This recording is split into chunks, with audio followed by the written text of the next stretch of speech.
Well, hello, and welcome to my first segment of the travel update. My name is Sam-Erik, and I'm very excited to be using HAPS TV for the first time.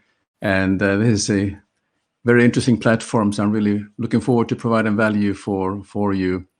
My speciality is travel and hospitality, and a little bit of myself. I've been working in this industry the entire working life, particularly in the hotel segment, where I started in Finland. But eventually, I had a privilege to be in various hotels around the world in 4 continents and 9 countries. So I've had the privilege of working in the different areas, whether it's been from mid-market hotels to luxury segments. So it has given me a exposure to how great hospitality is working in all parts of the world, whether it's in the United States or Southeast Asia or in the Middle East. All these areas provide great hospitality. But the purpose of the show is really to give you some regular updates of what I read up on in the market and how we are looking forward to what are the expectations of the travelers. But let's start with Finland. What is update here in Finland? Well, Finland is really was affected like everybody else. The global pandemic, full stop, like a brick wall. You had no overseas travelers coming. We used to have quite a lot of Chinese tourists that came in, but that stopped, of course. And the first things that I noticed was in end of January. I had a discussion with a friend of mine, Jayant Kola, based in Bangalore, and we did a podcast together. And we talked about, in fact, he coined a word called a travel bubble, meaning that the prediction was that once we're starting to get over the COVID, and during the period, is that people will be traveling in a bubble regionally. So whether it's in Finland, for instance, people are only traveling inside the border of Finland or what part of the world is. And if you are in the United States, it would be so the drive-by travel. So those have been the kind of travel that has been become popular, and also with the restrictions of flight. There's of course the destinations that has been doing very well as a holiday destination with direct flights that has completely stopped, and they are particularly in Europe, Italy, Spain are suffering. You can see that. France, Paris is basically in the lockdown also with the curfews, and also island resorts like Malta are deeply affected, where they are relying on tourism, and there's no flights in there, and there's very little room for domestic travel because it's of the small population. But in Finland, as I mentioned, that has been it's an interesting story that traditionally the Finns are traveling abroad during the winter holidays, and then in the summer they remain in Finland. But throughout this year now, and the past in 2020, Finns have been driving up and exploring the national parks, done a lot of trekking, and traditionally for the winter holidays or the ski and the Christmas period, where we had overseas tourists from UK, France, and also China. And with that having stopped, we have there are 10,000 of Finns went on ski holidays.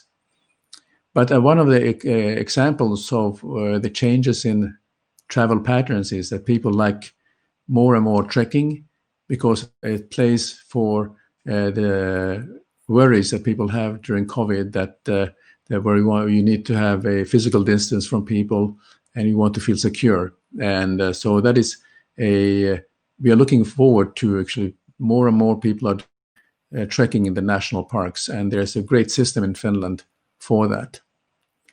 Interesting story was that a Polish survival well, he's a scientist, he's a researcher. He has spent 59 days in Arctic Lapland. And what he's doing, he's testing how the body can handle these very challenging environments. So he's staying in the igloo, sleeping in the igloo. He has no heat. All the food that he's eating are frozen food. He mainly lives on sausage, bread, and nuts and honey. And then he takes baths in the river, which are it's a frozen, so he has to cut the hole, and he can stay up to 1.5 hours per day. But of course, he's wearing overalls and multi-layered clothing to keep the body warm. So the only heat is his body, basically. And there was a video on the Finnish broadcasting company that showed this video, and he has not the first time that he's doing these extreme tests about survival. He was known to have been in Siberia and biking in the minus 60 degrees. I don't recommend that. It's only for specialists, and it's only for someone who take a more of a scientific approach to the survival skills. I mean, he's also known to have been in the other extreme climates, which are in the Western Sahara deserts, for instance. Well, that's about Finland, but let's take a look at what has been happening around. What are the changes that we can see? One thing that people don't talk so much about, how is this COVID period affecting the nature? And one interesting story is here from an island, which is off the coast of Sweden, called Karlsö. And it's a nature reserve that's been going. It's been a nature reserve since 1880s, and it's populated by 60,000 seabirds. Now, these 60,000 seabirds is, of course, a large colony, and it has been a very popular destination for tourists just to observe them. The only thing they're leaving behind them are their footprint, and then they're taking pictures. With the COVID period, the whole tourism stopped, and that meant that from one day to another, you didn't have any tourists there, and I think there used to be a restaurant, which of course is closed. So what is the effect on the sudden human absence in the natural environment? So the scientists started to study and see what was happening.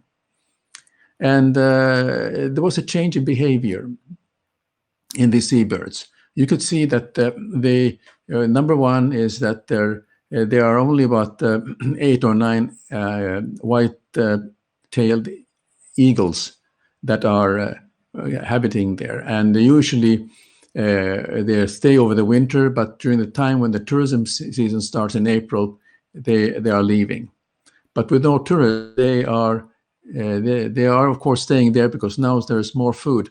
And of course, the seabirds who are nesting in these colonies are frightened about the presence of these eagles.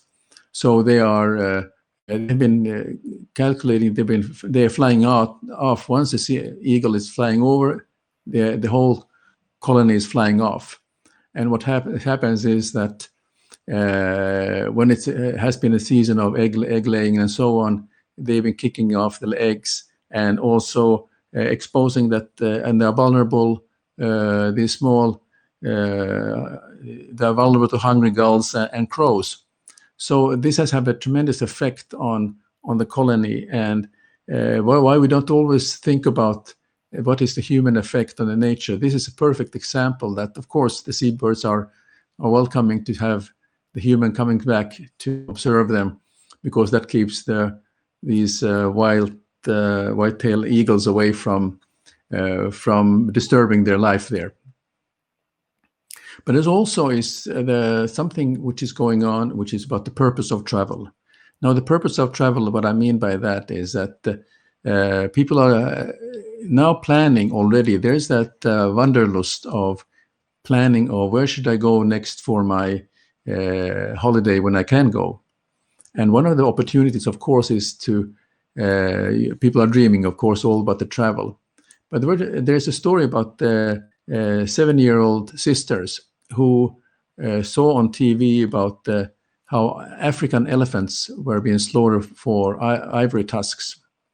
And so they, with the help of their parents, they decided to form a foundation called Kids Saving Elephants.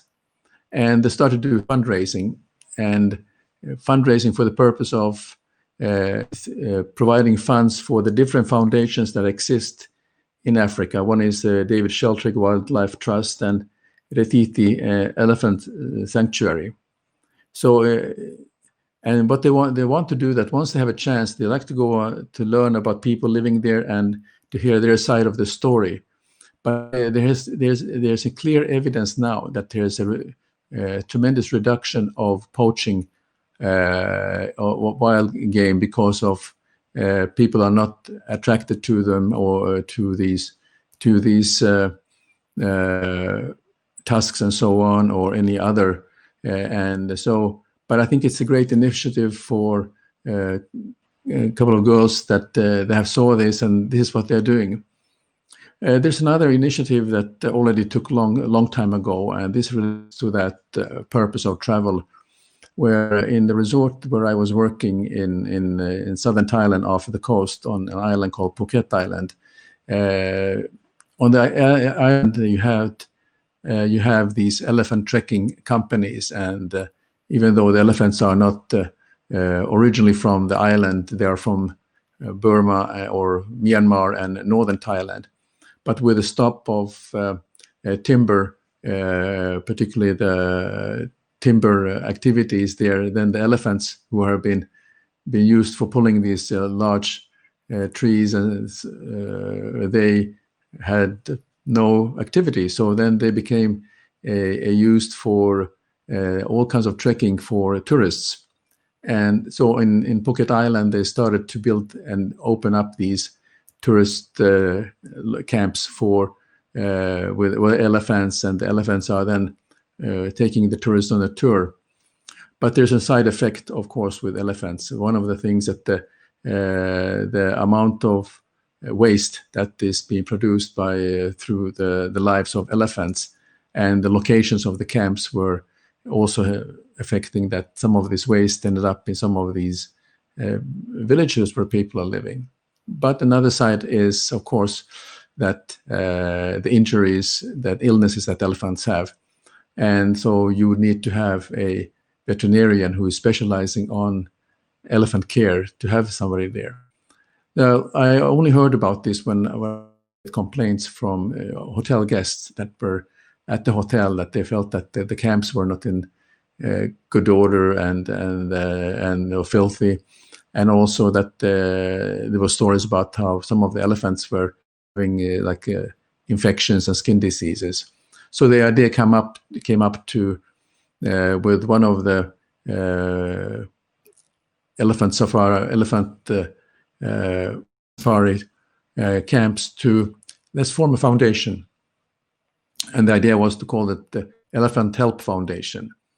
So the purpose of the Elephant Help Foundation was that we start to raise funds in order to recruit and hire a full-time veterinarian that with a jeep could drive around to the different camps, and also to document and record the elephants, and also to be on call when there are some injuries that the elephant had. One of the popular things that we had was that kids could adopt an elephant for a year, and that was one of the adoption program was very successful, where they paid a nominal fund to the foundation, and with that money that was raised, we funded also the full-time veterinarian. So when you have the purpose of travel and people are leaving, then of course the hotel has an opportunity and responsibility to be part of that solution. And also, of course, with the veterinarian and the foundation, there was an opportunity to provide education programs for both the community having these camps, and actually people who are having their camps, to provide better conditions for the elephants. So those are just sort of some ideas. When you are having a travel by purpose, you can create a lot of positive things for people. And so that's one of the things I want to share with you about. But if we want to look at what's happening in what are the trends in traveling, I think that's really my next part of here this show today, is that a clear change in the travel patterns and the ways of traveling is that the millennials have really taken over the travel. I mean, these are young adults that have born between 1981 and 1996.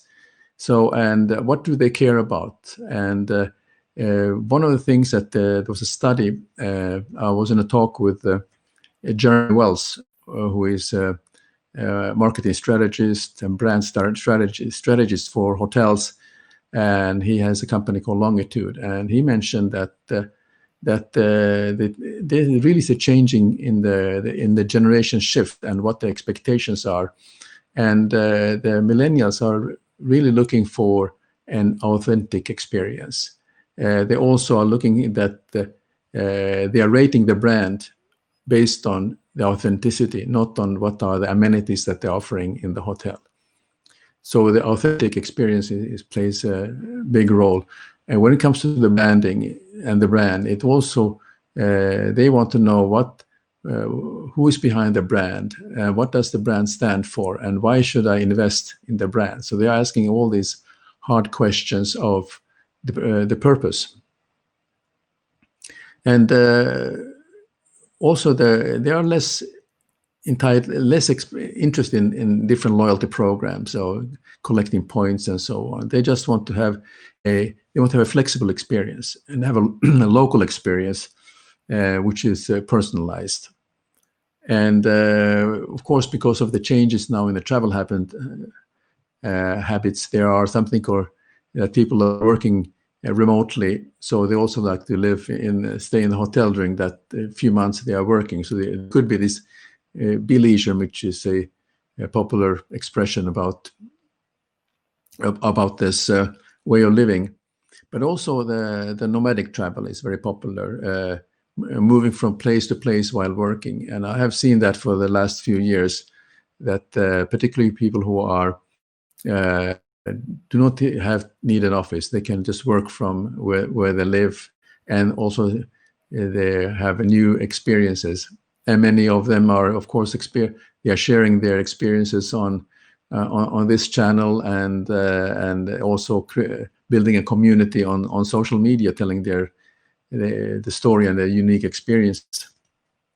But what is important to also is that in terms of technology, it should be contactless, and also, of course, the safety procedures are very, very important. But I think more importantly is that it's contactless and keyless. I think this used to be a thing that is reserved for the top luxury hotel, but that is not enough. But so what is the tech that is prominent now, and what is the thing that are relevant? I think one of the things is the third party messaging apps, which has become a expectations that, for instance, with WhatsApp or any of the other messaging apps, that you can quickly get something that you need. And this is something, and of course, the hotel staff who are geared for this, they will respond quickly. And then you have a human on the other side who will respond to your services. And I heard some great stories of hotels that are taking it to the next level, and they will use the app to put emojis and creating a kind of fun experience for the people who are traveling. There's another alternative, which also, of course, is the messaging bots. But I think it's the hotels who are trying to use a messaging bot that's a person is not very successful. Messaging bots has a place where you have initially, maybe you want to you have a choice of menu. You can choose what you want. But when you really want something quickly, I think you want to have a human interaction on this. There's another service which is available where in some of the luxury hotels where you have a dedicated mobile device when you come to the hotel, which is given to you. And basically you have a concierge live on the other end. So when you're going around the city and you have a question and you want to have some advice, you can connect with by sending messages to the concierge, who will then guide you and also provide you with a map when you want to venture to maybe go to a restaurant that you have never been before in a new city. So this is one of the services which are available and very successful also these days. So this is something I want to share with you, but now a trend now absolutely that will be coming up will be the wellness tourism. And wellness tourism, one of the countries which has one of the greatest potentials about the wellness tourism is India. Now, India is competing, of course, with destinations like Southeast, like Thailand and Malaysia and Indonesia for this. But I think as far as the report I read from HVS, which is one of the hospitality consultants, they're saying that it's one of the fastest growing tourism segments because pandemic has given people a wake-up call, and people want to embrace wellness when they focus on holidays. Now, India is really famous for yoga and Ayurveda, and there is a ministry called Ayush, standing for Ayurveda, Yoga, Naturopath, Unani, Siddha, and Homeopathy. And this is a ministry that is certifying the various independent wellness centers, because there are many wellness centers in India. They are not all in hotels, and they are providing the certification, also the quality standards. And also now gives an opportunity from the branding point of view for India really to make a huge impact in wellness tourism. And I think India is the place to go if you want to have a wellness experience in the future. Just consider this, that the ancient wellness traditions many of them are coming from India, the Ayurveda and the yoga. And even though you can experience that in your hometown, but nothing beats that you go on a purpose trip to a location in India and you learn from some of the masters there. I mean, the destinations in India is Kerala, Uttarakhand, Karnataka, Himachal Pradesh, and northeastern India.